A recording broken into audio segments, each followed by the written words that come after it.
അണുബോംബിനേക്കാൾ മാരകമായൊരു ആയുധം ചൈന വികസിപ്പിച്ചു എന്ന റിപ്പോർട്ടുകൾ കഴിഞ്ഞ ദിവസം പുറത്തു വന്നിരുന്നു. ഹൈഡ്രജൻ ബോംബ് എന്നാണ് ചൈന പരീക്ഷിച്ച ആയുധത്തെ മാധ്യമങ്ങൾ വിശേഷിപ്പിച്ചത്. നിലവിൽ വിവിധ രാജ്യങ്ങളുടെ കൈവശം ഹൈഡ്രജൻ ബോംബുകൾ ഉള്ളപ്പോൾ എന്താണ് ചൈനയുടെ ഹൈഡ്രജൻ ബോംബിന് ഇത്ര പ്രത്യേകത?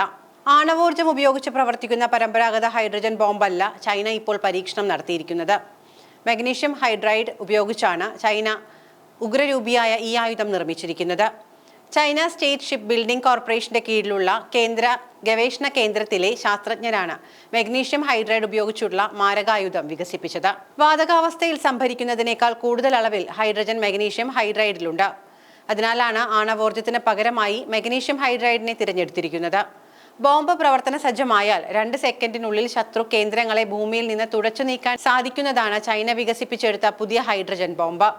ബോംബ് ആക്റ്റീവ് ആയാൽ അതിലെ മഗ്നീഷ്യം ഹൈഡ്രൈഡ് വളരെ പെട്ടെന്ന് വിഘടിക്കാൻ തുടങ്ങും. അതിഭീമമായ താപം ഉൽപ്പാദിപ്പിക്കുന്നതിനോടൊപ്പം രാസപ്രവർത്തനത്തിന്റെ ഉപഫലമായി ഹൈഡ്രജൻ വാതകവും പുറത്തുവരുന്ന ഹൈഡ്രജൻ വാതകത്തിന് തീ പിടിക്കുന്നതോടെ താപം കൂടുതൽ വർദ്ധിക്കും. ഇത്തരത്തിൽ 2 സെക്കൻഡുകൾക്കുള്ളിൽ 1000 ഡിഗ്രിക്ക് മുകളിലേക്ക് താപം ഉയരുമെന്നതാണ് സവിശേഷത.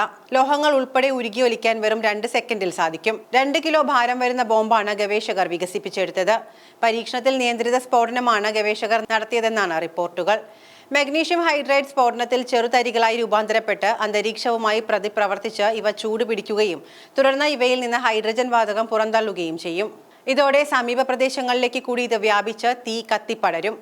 ഇതിലൂടെ പുറത്തുവരുന്ന താപം കൂടുതൽ മഗ്നീഷ്യം ഹൈഡ്രൈഡിനെ വിഘടിപ്പിക്കുകയും ചെയിൻ റിയാക്ഷൻ പോലെ പുറത്തുവരുന്ന താപത്തിന്റെ അളവ് വർദ്ധിക്കുകയും ചെയ്യുന്നു.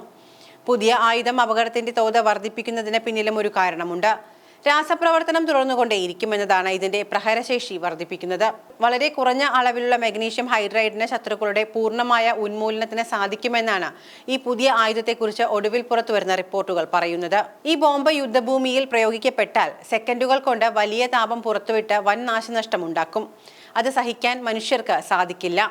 തന്ത്രപരമായ കേന്ദ്രങ്ങൾ നശിപ്പിക്കാൻ വളരെ കുറഞ്ഞ അളവിലുള്ള മഗ്നീഷ്യം ഹൈഡ്രൈഡിന് സാധിക്കും. ഒരു ഇന്ധന ഡിപ്പോ തകർക്കാൻ വെറും ഗ്രാമുകൾ മാത്രം ഭാരം വരുന്ന ബോംബ് മതിയാകും. ശത്രു സൈന്യത്തിന്റെ മുന്നേറ്റം തടയാൻ പ്രയോഗിച്ചാൽ നിമിഷങ്ങൾക്കകം വെന്ത് വെണ്ണീറാകും. ശത്രുക്കളുടെ കമ്മ്യൂണിക്കേഷൻ കേന്ദ്രങ്ങൾ, പ്രധാന കേന്ദ്രങ്ങളിലേക്കുള്ള റോഡുകൾ, ഊർജ്ജ കേന്ദ്രങ്ങൾ എന്നിവ വളരെ കുറഞ്ഞ അളവ് ഉപയോഗിച്ച് നശിപ്പിക്കാം.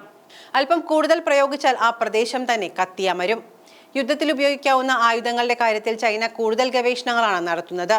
മഗ്നീഷ്യം ഹൈഡ്രൈഡിന്റെ വ്യാപകമായ ഉൽപാദനം ഈ വർഷം ആദ്യമാണ് ചൈനയിൽ ആരംഭിച്ചത്. വർഷം 150 ടൺ ഉൽപ്പാദിപ്പിക്കാനുള്ള ശേഷി ഇപ്പോൾ ചൈനയ്ക്കുണ്ട്. സാധാരണ അന്തരീക്ഷത്തിൽ സൂക്ഷിക്കാനോ നിർമ്മിക്കാനോ സാധിക്കാത്ത രാസവസ്തുവാണ് മഗ്നീഷ്യം ഹൈഡ്രൈഡ്.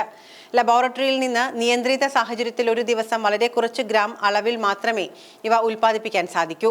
ആണവായുധമല്ലാത്ത അതീവ വിനാശകാരിയായ ആയുധമാണ് ചൈന ഇപ്പോൾ വികസിപ്പിച്ചിരിക്കുന്നത്. നിലവിൽ ലോകത്ത് ഒരു രാജ്യത്തിനും ഇത്തരത്തിലൊരു ആയുധമില്ല.